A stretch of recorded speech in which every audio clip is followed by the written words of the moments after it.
because we cause it. It's not that the horse just doesn't like to take the bit. We oftentimes actually cause the problem. So I want to show you guys a way that I bridle my horse up, especially unbroke horses. I start them this way right off the bat, and bridling never becomes an issue, and I've never had an issue with bridling if I do it this way.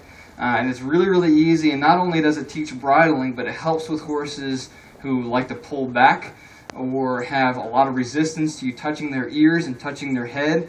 So you can accomplish a lot of things just by teaching this really, really early in a horse's life. Or if you got a horse that has a problem with bridling, this is a great way to start to fix it.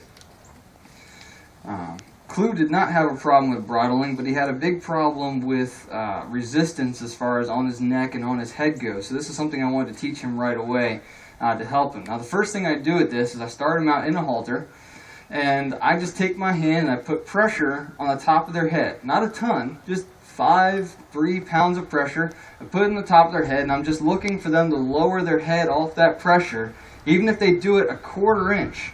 That's what I'm looking for. Now, anytime we communicate with our horse, we go through a 4-step process, whether it's with the bridle, whether it's with the halter, whether it's with my voice, anything. The same 4-step process. And it goes through, number 1 is your motivator, something that creates or inspires a change with your horse. If you can't create or inspire change, then there's no change going to happen, and you're not communicating. It's just not going to work. So it has to create or inspire change. Your motivator can be pressure with your hand. It can be pressure with your body. It can be pressure with your legs, with your voice, dressage whip, pressure on the rein. All those things can be motivators. But you have to find a motivator that works for the occasion. For instance, right now my motivator is pressure with the top of my hand, or the bob of my hand, on the top of his head. So we got number 1's motivator. Number 2 is your spot. A physical spot on the horse or on your saddle, or maybe even on yourself. Something you can physically see that you want to work with. I can't train things I can't see. I can't train attitude. I can't train willingness. I can't train trust. But I can train my horse's tail. I can train his shoulders. I can train his withers. And by training those things that I can see, I get trust. I get willingness. I get the attitude, but I can't train it specifically. So I want to train the things that I can actually see and I can actually communicate to. So for instance, we have the motivator is my hand, pressure from my hand. The spot is the pole, top of the horse's head. Third one's direction. Motivator, spot, direction.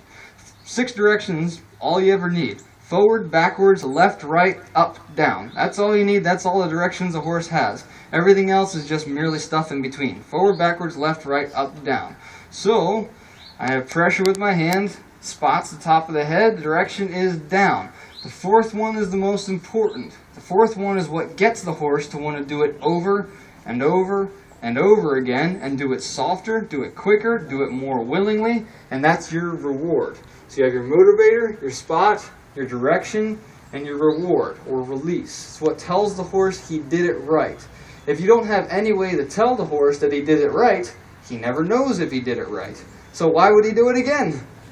He never knew he did it right. So I have to be able to tell him, yeah, that's what I was looking for. So that's your release, that's your reward. Alright, so motivators, pressure on my hand, spots the top of the head, the direction is down, and the release or the reward is no more pressure, which is oftentimes the release of the reward is just no more pressure. So, put pressure with the top of my hand on his head. I hold that pressure there until he takes his head off of that pressure. Even if it's just a 1/4 inch that he drops off of my hand, I'm looking for him to make a physical drop from my hand. And I'll wait for him. I hold it there as long as I need to until he does something. Right there he dropped a little bit. He did again. He did again. And I want to start to be able to do that until I can easily have him give to that pressure all the way as far as I can get it.